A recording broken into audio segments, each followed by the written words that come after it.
Muy buenas tardes, siendo las 6:38 de la tarde del 7 de abril, damos inicio a la videotutoría número 2 de nuestro diplomado en didáctica de las ciencias. La sesión número 2 está enfocada en el lenguaje científico y la enseñanza de las ciencias basada en indagación.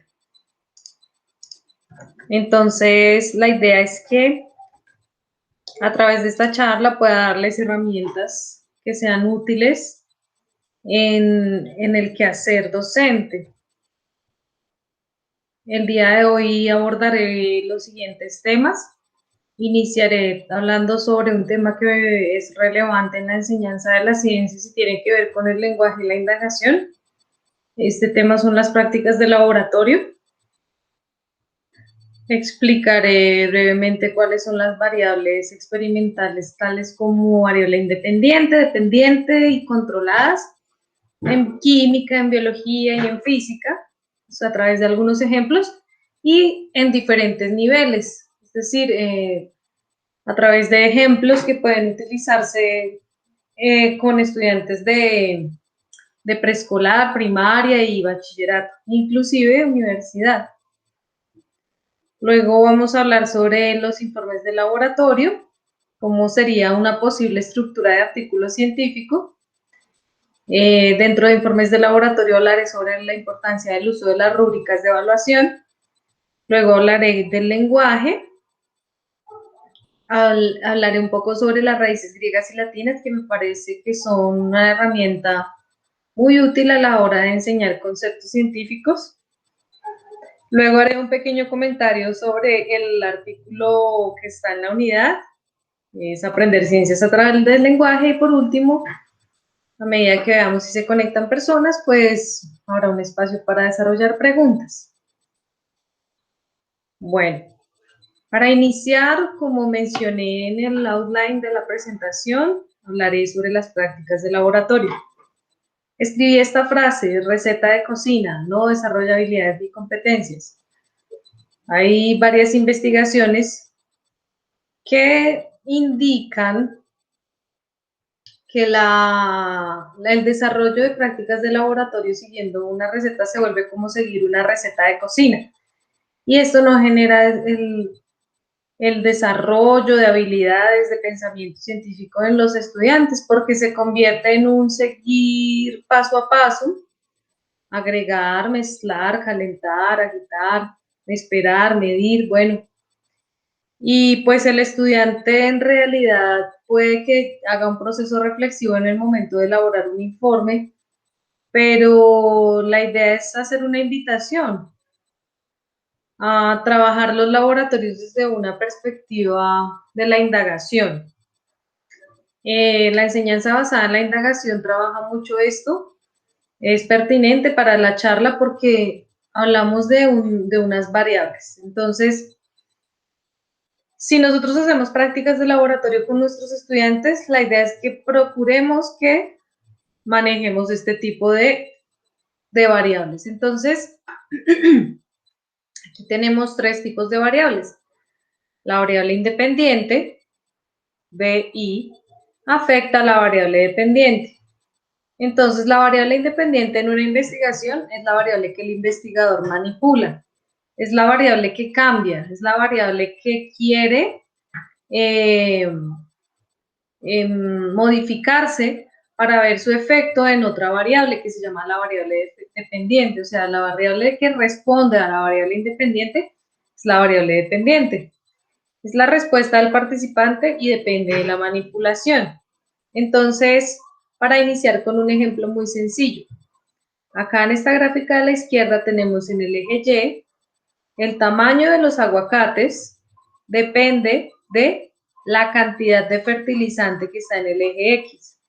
Entonces, en el eje X tenemos la cantidad de fertilizante en miligramos y en el eje Y tenemos el tamaño de los aguacates en centímetros. En el eje X siempre graficamos nuestra variable independiente y en el eje Y siempre vamos a graficar nuestra variable dependiente. Entonces, acá podemos ver que a medida que añadimos más fertilizante al suelo, el tamaño de los aguacates va a crecer. Entonces son variables directamente proporcionales. Ahora bien, si hiciéramos un experimento estricto con este tipo de ensayo de los aguacates, aparecen unas variables controladas. Las variables controladas son las que mantenemos en el experimento igual, ¿sí? No las cambiamos, para saber al final del experimento si fue solamente la variable cantidad de fertilizante la que afectó el crecimiento, en este caso. Entonces, las variables controladas en este caso podrían ser el mismo riego. Por ejemplo, si tenemos la planta y la vamos a regar todos los días, tenemos que hacerlo con todas las plantas para que al final no sea que crecieron más unos aguacates que otros por el riego, por ejemplo. O también podemos hablar del mismo sitio donde están sembradas para que reciban la misma cantidad de luz solar. También debemos tener en cuenta que sembramos el mismo tipo de semillas, pues porque no va a ser lo mismo un aguacate tipo Hass a otro tipo de aguacate. Y así podríamos sacar otro tipo de variables en nuestros experimentos que deben mantenerse igual durante toda la experiencia para poder sacar unas conclusiones confiables. Bueno, entonces la idea, la invitación, como mencioné anteriormente, es trabajar a partir de variables.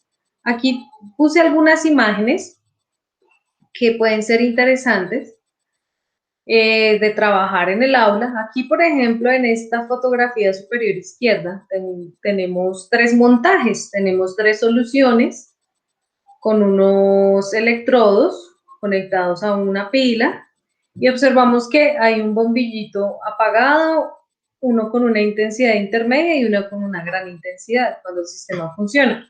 Entonces, a partir de esta imagen podemos decir, ok, podemos hacer un experimento en el que disolvamos distintos tipos de sustancias que conduzcan muy bien la electricidad o no la conduzcan.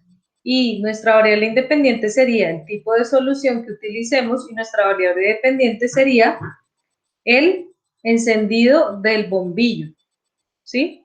Entonces, este experimento se puede hacer desde física o desde química.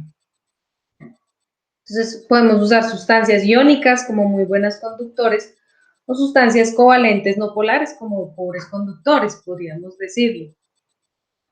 Entonces, aquí mismo debemos decir las variables controladas. Ok, vamos a usar el mismo montaje, el mismo tipo de bombillo, el mismo tipo acá de electrodos, el mismo volumen de solución, la misma pila. Todos esos factores que deben mantenerse iguales son las variables controladas. Por otro lado, este ejemplo como que podemos hacerlo en la clase de biología, tenemos dos macetas idénticas, una con más agua, una con menos agua. Vamos a sembrarle 10 semillas de chícharo en cada maceta. Luego vamos a regarla, según nos indica acá el etiquetado de la maceta. Este es el grupo experimental, este es el grupo control. Entonces la variable independiente va a ser la cantidad de agua, porque a unas plantas las voy a regar y a otras no. Y voy a ver aquí al final que la variable dependiente nos sirve para saber cuál fue el resultado. Entonces es la fracción de semillas germinadas. De esas 10 semillas que se sembraron al inicio, en el recipiente que tenían agua, es decir, en la maceta donde se añadió agua, pues germinaron 9 de 10 semillas, en cambio en el que no recibió agua, 0 de 10 semillas. Nuestra variable independiente, como ya mencioné, es la cantidad de agua y la variable dependiente, la fracción de semillas que germinan. Este experimento se puede hacer con niños de cualquier edad. Acá a la derecha tenemos otro ejemplo. Entonces podemos ver el efecto de la temperatura en la solubilidad de distintas sales, en este caso inorgánicas. Entonces, acá podemos observar la solubilidad del sulfato de serio 2, del cloruro de sodio, del cromato de potasio y del nitrato de potasio. Entonces, nuestra variable independiente en este caso sería el tipo de sustancia. Y nuestra variable dependiente, la solubilidad de esta sal en agua. La solubilidad por gramo en 100 gramos, de gramo de la sal por 100 gramos de agua. Entonces podemos ver acá ciertas tendencias. Podríamos decir que la mejor solubilidad la presenta el nitrato y la solubilidad más baja el sulfato de cerio 2. Entonces, este es un experimento que también podríamos hacer con estudiantes de bachillerato, de octavo, noveno, décimo, para ver el efecto de la temperatura en la solubilidad. Bueno, ¿cómo lo podríamos hacer? Ir calentando, ir añadiendo soluto pesado en una balanza e ir mirando qué más alcanza a disolverse en 100 gramos de agua. Cuando ya aparezca la formación del precipitado, pues ya no disolveríamos más. Ejemplos de experimentos. Bueno, entonces uno siempre piensa en la receta, en la guía, con los paso a paso, que también es necesario muchas veces arrancar por ahí. Pero también podemos hacer otro tipo de experimentos, por ejemplo, a partir de una pregunta. Entonces le podemos dar esta situación a los estudiantes. Aquí está en inglés, hypothesis. If green light is used, then plants will grow faster. Entonces, tenemos kind of plants, amount of water, amount of light, growth of plant, type of soil. Entonces, bueno, esto es una situación. Tenemos una hipótesis. Si la luz verde se usa, las plantas van a crecer más fácil. Entonces tenemos aquí 3 bombillitos con 3 tipos de luz, roja, verde, amarilla, y en cada una tenemos tipos de plantas, 3 tipos de plantas, ¿sí? Entonces, aquí uno le podría decir a los estudiantes que cómo haría para demostrar este experimento, cómo haría para hacer un experimento que me permita corroborar la hipótesis de que la luz verde es la más útil para el crecimiento de las plantas. Entonces, los estudiantes dirían, ok, tengo que testear distintos tipos de colores de luz sobre un mismo tipo de planta y ver al final de un tiempo cuál planta creció más, ¿sí? Entonces, por ejemplo, vamos a hacer un pequeño sistema en el que podamos usar cierto tipo de color de luz, las variables controladas como siempre deben ser importantes, el mismo riego, el mismo suelo, el mismo tipo de planta, el mismo tamaño inicial de la planta, y vamos a hacer una observación semanal del crecimiento de la hoja o de la raíz o del tallo. Bueno, de la raíz es más complejo, del tallo. Y vamos a registrar nuestros datos y al final del experimento sí podremos saber si la luz roja, la verde o la amarilla es más efectiva en el crecimiento de cierto tipo de planta. Entonces los estudiantes después analizarán, esperaríamos que la que mejor crezca sea con luz roja, porque el espectro de absorción de la clorofila A, que es el pigmento más abundante dentro de las plantas de hojas verdes, pues absorbe muy bien en la zona cercana al rojo. Y ahí el estudiante, si le diera rojo, pues corroboraría lo que dice la teoría junto con la hipótesis, que pues esperaría que con la luz verde no crezca la planta, porque la luz verde es la que refleja el pigmento fotosintético de la clorofila A, por ejemplo. Entonces podemos plantear una situación y que los mismos estudiantes analicen qué podrían hacer. También podemos mostrar unos resultados, no todo laboratorio tiene que arrancar pues de ceros, también hay un tipo de habilidades de pensamiento que se pueden desarrollar dando unos datos brutos y que los estudiantes los procesen. Entonces en este ejemplo de la mitad tenemos cómo el crecimiento de masmelos depende del nivel de pH de un suelo. Entonces tenemos 4 ensayos, distintos tipos de pH y el número de mushrooms, champiñones que crecieron. Entonces, bueno, de esta gráfica se puede hacer, de esta tabla se podría hacer una gráfica. De esa gráfica se puede elaborar una conclusión, se pueden analizar los factores, cómo es que el pH afecta el crecimiento de champiñones, cómo lo hace, cuál es el mecanismo, por qué lo afecta, qué tipo de suelo entonces es más conveniente para el champiñón. ¿Sí? No es necesario tampoco que vayamos a hacer sembrar champiñones a los estudiantes, le modifiquemos el pH del suelo. También es interesante que puedan hacer una gráfica, elaboren unas conclusiones a partir de unos datos brutos. ¿Sí? No todo tiene que ser experimento, experimento, experimento. También podemos hacer el análisis de los datos de otras personas que hayan hecho los experimentos y para eso también podemos acceder a bases de datos que tienen una cantidad de datos brutos de distintas situaciones. Bueno, otro tipo de experimento que podemos hacer, como lo muestro a la derecha, es dando los materiales y proponiéndole a los estudiantes, bueno, ¿tú qué harías con estos materiales? Este tipo de experiencia es muy interesante porque, por ejemplo, tienen dos tipos de toallas de papel, una probeta y una bandeja. ¿Qué podrían hacer? ¿Qué variable podrían manipular y qué variable podrían medir?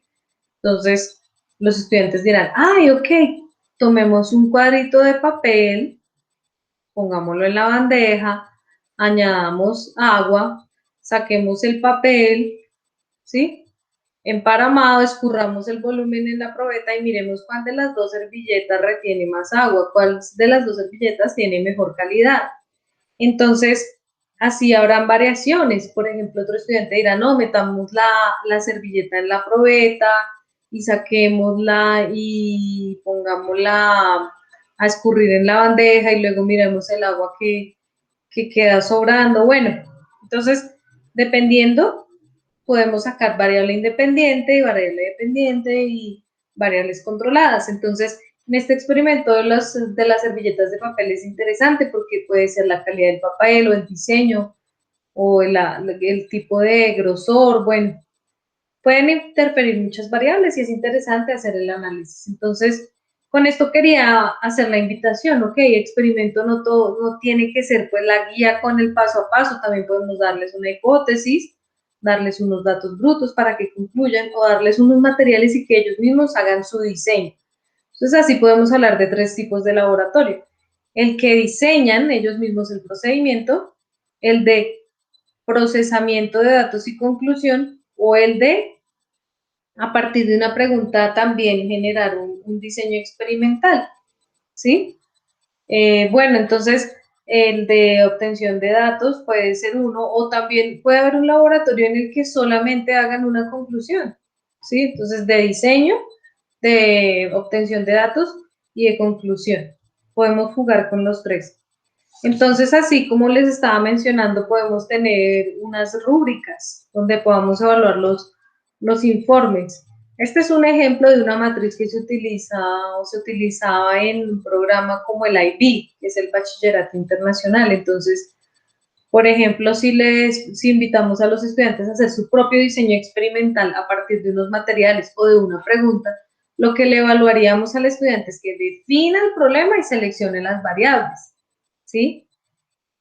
Que haga un control de las variables y que desarrolle un método claro para obtener los datos. Por ejemplo, si nosotros le damos a los estudiantes materiales, ellos deben indicar el paso a paso de cómo harían el experimento. Como que si le dieran ese experimento a otra persona, esta persona pudiera hacerlo sin ningún inconveniente. Entonces el procedimiento debe ser muy claro. Debe indicar el material que se usa, la capacidad del material. Y es una competencia interesante, diseñar algo a partir de unos materiales. Por otro lado, podemos tener el proceso de obtención y procesamiento de datos, así como se puede diseñar algo, se pueden ya obtener unos datos brutos, que son los datos sin tratar, se pueden procesar esos datos brutos aplicando algún algoritmo para obtener un resultado específico, y esta presentación de los datos, entonces, la presentación de los datos es en tablas, en gráficas, ¿sí? O fotografías, porque muchas veces una observación cualitativa también es un dato. Por otro lado, podemos hacer la parte de conclusión y evaluación. Entonces, una conclusión y una evaluación tiene tres partes. Como tal, explicar los resultados basándonos en teorías ya establecidas. No es decir nuevamente lo que se obtuvo en el resultado, sino explicar este resultado. Asimismo, podemos identificar limitaciones que hubo en una práctica y proponer mejoras. Entonces, En el experimento podemos tener muchos errores, podemos tener fallas. Lo importante es identificarlas y proponer cómo se mejoraría para una futura experiencia. Tenemos también otra característica que deberíamos evaluar, que son las técnicas de manipulación. ¿Cómo se relaciona el estudiante con el material? ¿Sí? Si se cumplen las instrucciones, si aplica las técnicas, si tiene seguridad en el trabajo. Muchos estudiantes de pronto no son tan motivados, no están tan motivados por la parte teórica de la química o de la física o de la biología, pero en el momento de hacer un experimento es como si fueran una persona diferente. Ellos se emocionan nomás de ponerse una bata, unas gafas, unos guantes, ir a un ambiente diferente como es el del laboratorio, usar un microscopio, hacer una titulación, utilizar una probeta, bueno, dependiendo la edad. Es emocionante ir al laboratorio porque nos sentimos científicos, nos sentimos que estamos haciendo algo que no es común. Sí, entonces hay estudiantes que son muy buenos en la manipulación, son muy precisos al hacer cortes, tienen muy buen pulso a la hora de medir volúmenes y puede que en la parte teórica no sean tan buenos, pero en la parte experimental hay estudiantes que sorprenden porque son muy buenos en sus habilidades manipulativas. Hacen unas titulaciones muy bien hechas, enfocan en el microscopio rápidamente, en el estereoscopio, si hacen una cromatografía, cortan muy bien el papel o la base de sílice que utilicen. Entonces, también es interesante darle valor a esto, porque no todo es resolver problemas, escribir bien, hablar bien. También es interesante ver cómo la actuación en el laboratorio es importante. Y por último, las aptitudes personales también podríamos evaluarlas. La motivación propia, la perseverancia, el trabajo en equipo es fundamental. Y la reflexión personal, que serían habilidades metacognitivas, la reflexión sobre su propio aprendizaje. Entonces, podemos usar las prácticas de laboratorio como una excusa para evaluar un montón de cosas. El trabajo en equipo también podemos direccionarlo, podemos invitar a los estudiantes a que ocupen unos roles para que haya un mejor entendimiento dentro del grupo y una mejor comunicación con el docente. Si tenemos un grupo de 4 personas, podríamos proponer la organización de un equipo donde haya un director o una persona que se comunica directamente con un docente que toma las decisiones finales, podríamos decirlo. Podríamos tener un encargado de material, que es el que accede al lugar donde hay materiales y reactivos y está pendiente del material de entregarlo, de recogerlo. Podremos tener una persona que se encargue de registrar la información, que tome fotos, que haga las tablas, que esté pendiente de los tiempos, bueno. Y por último, podríamos tener un controlador de tiempo, que los logros se cumplan dentro de los tiempos establecidos, con eso al final de la clase se logra hacer la práctica. O podríamos generar otro tipo de roles dentro del trabajo en equipo. Pero nosotros como profesores debemos ser claros con este tipo de místicas dentro del trabajo en clase, porque cada vez que demos roles, que dividamos el trabajo, la clase va a ser más efectiva. Entonces, el laboratorio es una excusa muy interesante para reforzar las habilidades de pensamiento en los estudiantes. Bueno, entonces esta es una posible estructura de informe de laboratorio. Nosotros podemos proponer que cada una de estas partes tenga un puntaje y con eso el momento de evaluar se puede hacer más objetivamente. Un título, el título debe reflejar la relación entre la variable independiente y dependiente. Debemos invitar a los estudiantes a que un título sea parecido a los de los artículos científicos.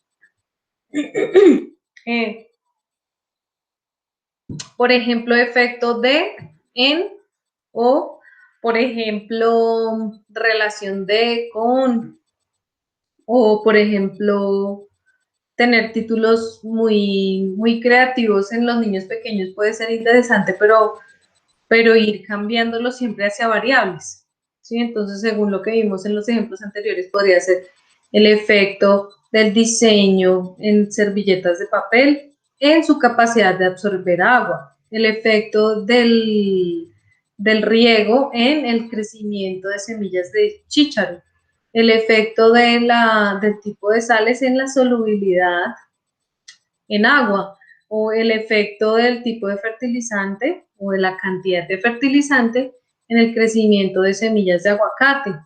¿Sí? Entonces el título es el super resumen de la práctica. Luego ya tenemos el resumen como tal, que puede ser en un párrafo. Podemos invitarlos a que hagan el resumen en inglés o abstract, donde se cuente lo que se hizo de manera global. El abstract es el abrebocas del artículo. Si el abstract o resumen está elaborado claramente, la persona podrá seguir leyendo el laboratorio. Sabrá qué variables intervinieron, qué resultados se obtuvieron y a qué conclusiones se llegaron. Luego viene una sección que es de las palabras clave o keywords, donde se mencionan 3, 4 o 5 conceptos que son fundamentales en las prácticas. Por ejemplo, en el del aguacate sería semilla de aguacate, fertilizante. En el ejemplo de la solubilidad sería sales inorgánicas, solubilidad. En el de las toallas de papel sería diseño de toallas y retención de agua. Bueno, son como los hashtags en ciencias, estas palabras clave, porque luego cuando uno busque algún tema relacionado, pues te van a aparecer de todos los artículos. Por ejemplo, si se busca en Google Académico, nos presentaría los artículos que tengan ese tema. ¿Sí? Si queremos hablar de entropía, entonces nuestra palabra clave será entropía, y cuando hagamos nuestro informe y escribamos entropía en sistemas biológicos, podemos encontrar artículos relacionados con nuestras palabras clave. Luego una introducción que se vuelve como el marco teórico de la experiencia. Allí referenciamos los autores que nos permitan entender los conceptos relacionados con la práctica. Por ejemplo, en una introducción se construyen 1 o 2 páginas, pues dependiendo.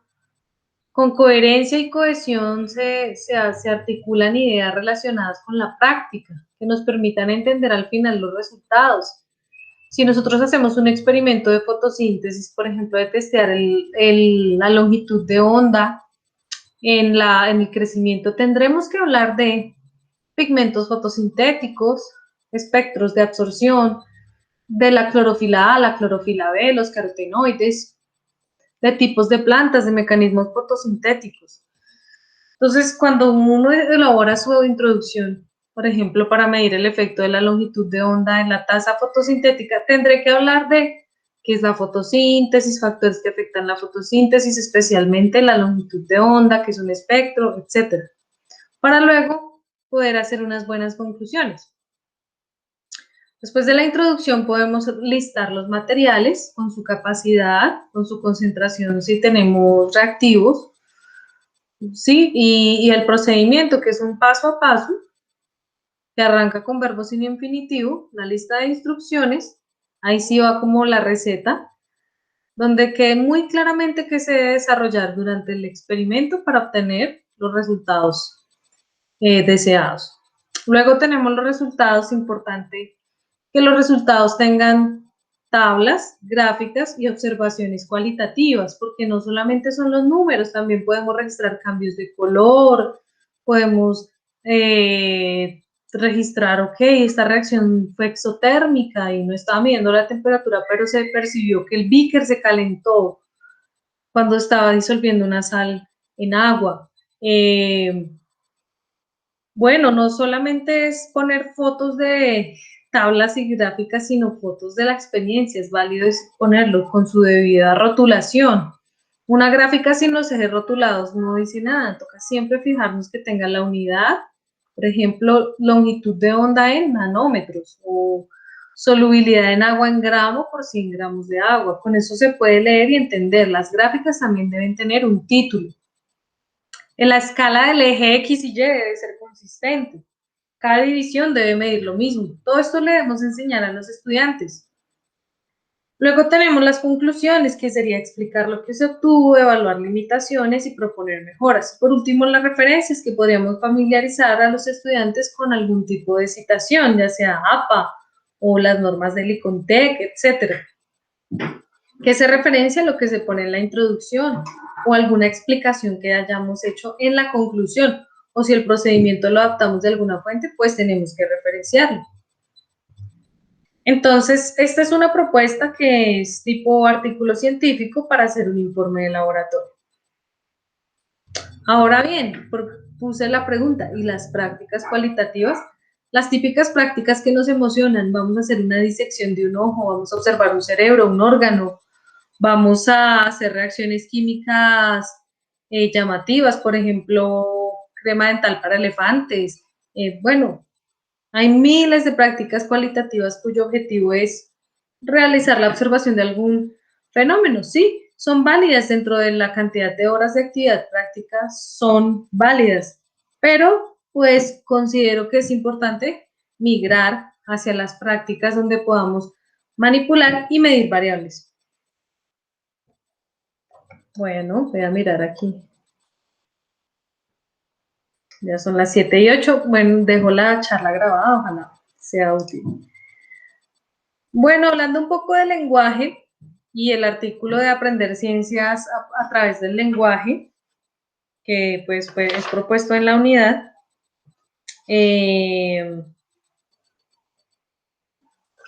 pues tenemos que tener en cuenta que somos profesores de ciencias, pero también somos profesores de lengua. Muchas veces decimos, ay, cómo escriben esos informes los niños. Ay, es que en la clase de lengua o español o lenguaje y estudios culturales, según cómo se llame en cada colegio, queremos atribuirle la responsabilidad del lenguaje al docente de lenguaje y no, todos somos docentes de lengua.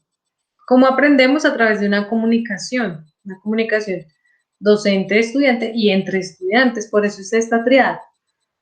Se aprende por la comunicación entre estos tres actores que están dentro del ambiente o el aula escolar, ¿sí?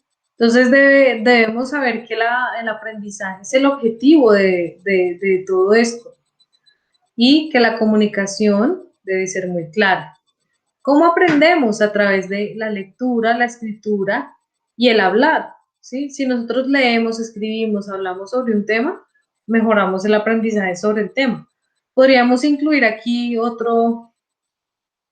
otra parte del ciclo donde se diga construir, elaborar, crear, que también interviene en otros sentidos y podría mejorar el aprendizaje, pero todo el aprendizaje tiene que ver con la comunicación.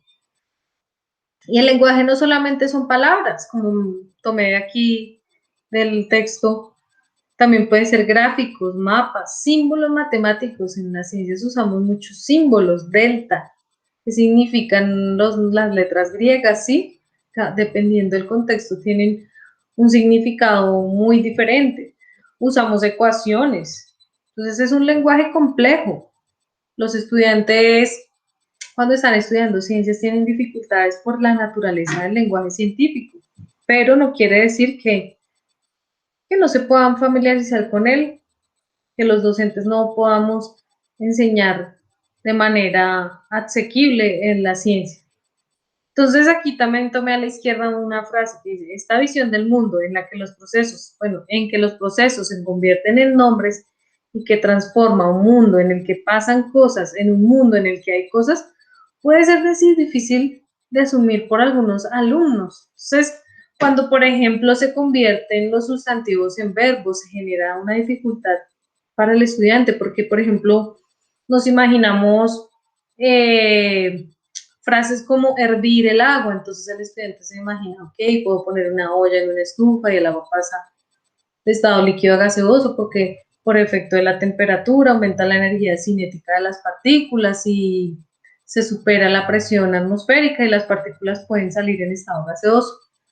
¿Sí? Entonces, como que cuando usamos las palabras como sustantivos, podría ser más fácil para el estudiante comprender, pero, por ejemplo, todo este proceso de hervir agua, calentar agua, para que se evapore, podríamos resumirlo en evaporación, ¿sí? O evaporar. Ya, entonces con una sola palabra se está resumiendo todo un proceso, que es algo que se hace útil para la ciencia, pero para los estudiantes puede ser complejo de entender. Cuando iniciemos nuestro camino en la enseñanza de las ciencias, es importante desglosar, desmenuzar, explicar, repetir, porque son muchas palabras que no usan en la vida diaria, son conceptos nuevos para los estudiantes, para los docentes también puede ser fácil porque se usó en la universidad o en el colegio, puede que algunos en la vida diaria, pero al estudiante hay que mostrarle las ciencias de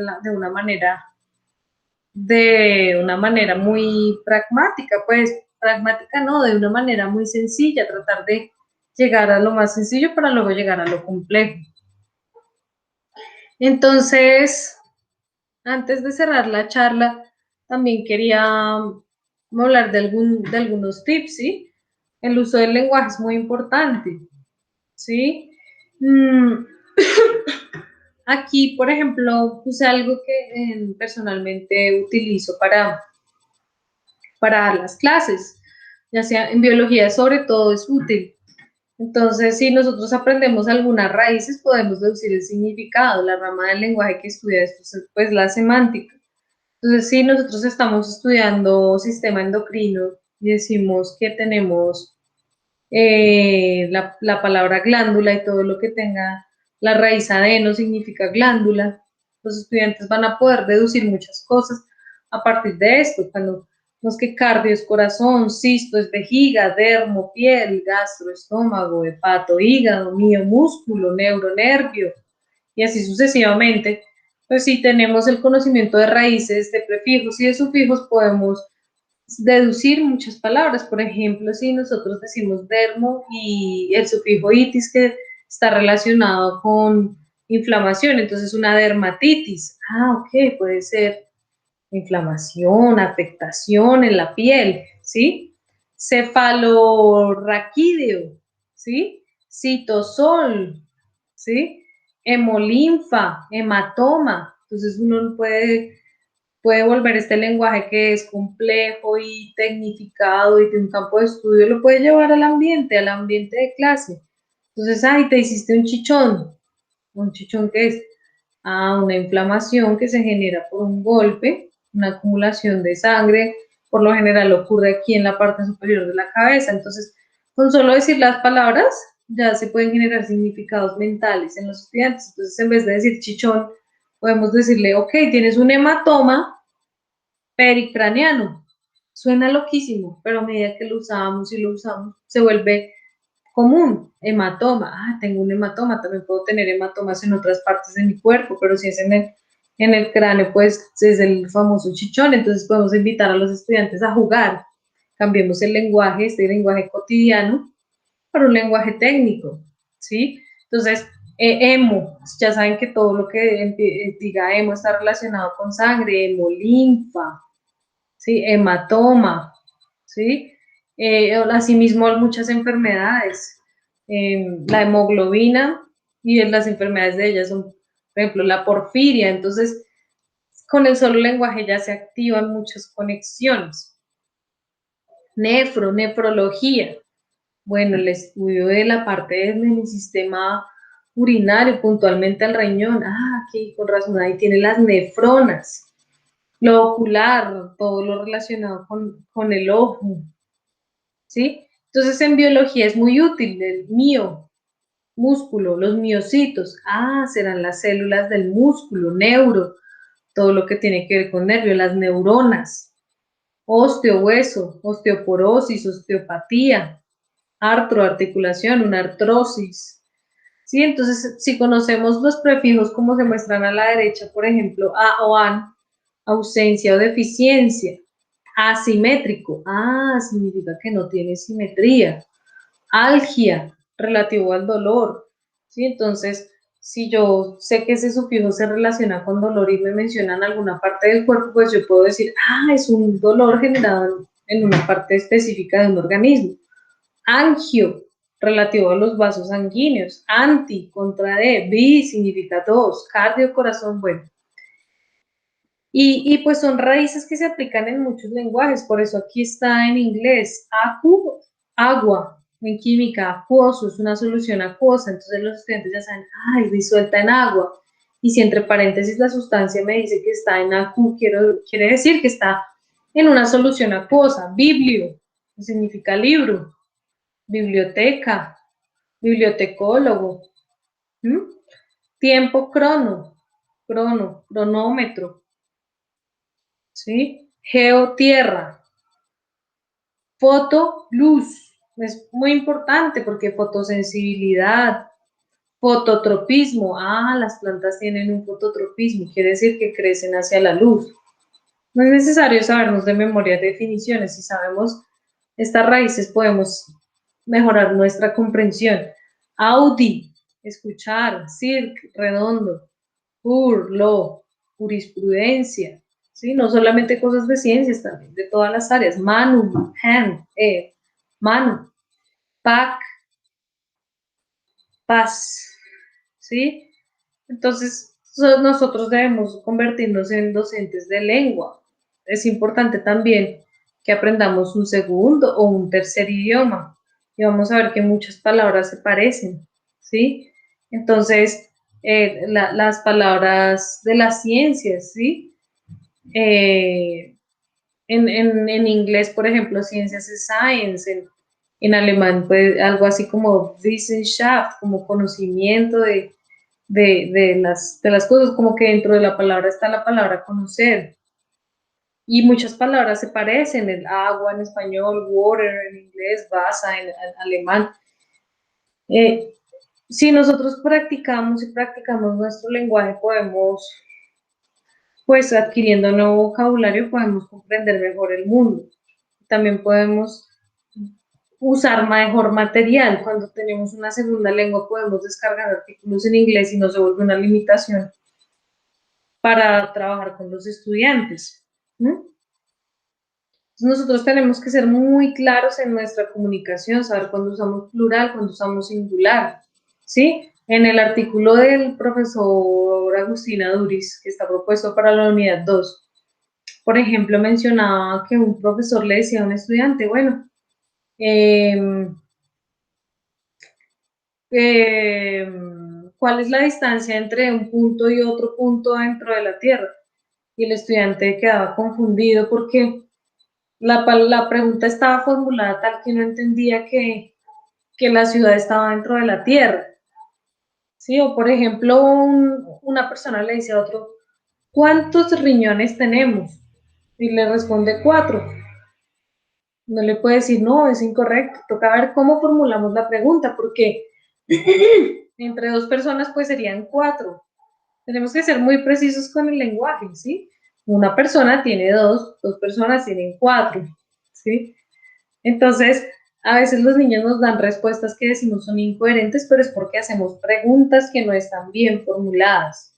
Hay toda una línea de investigación sobre formulación de preguntas. Por eso aquí, en la parte de la indagación, la pregunta es fundamental, ¿sí? La pregunta es la que abre el camino a toda una clase, a todo un proceso de un trimestre.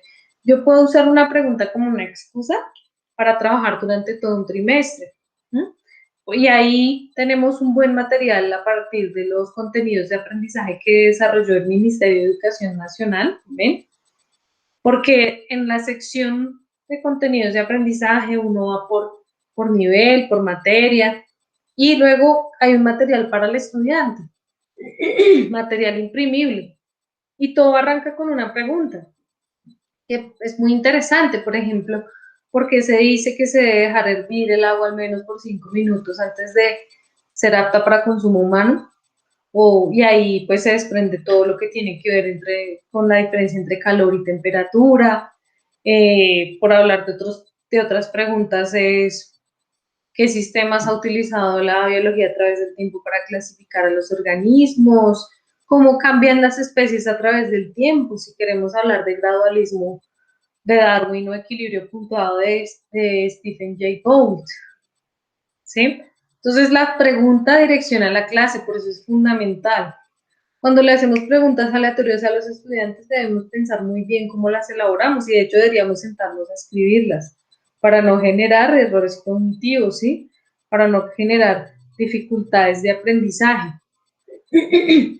Entonces, esta sección utilicé las referencias propuestas en la unidad y algunas extra que utilicé en las diapositivas. Quería este espacio de preguntas, pues son las 7:22, pero bueno, no se conectaron más personas, bueno, no se conectaron personas y voy a subir la grabación.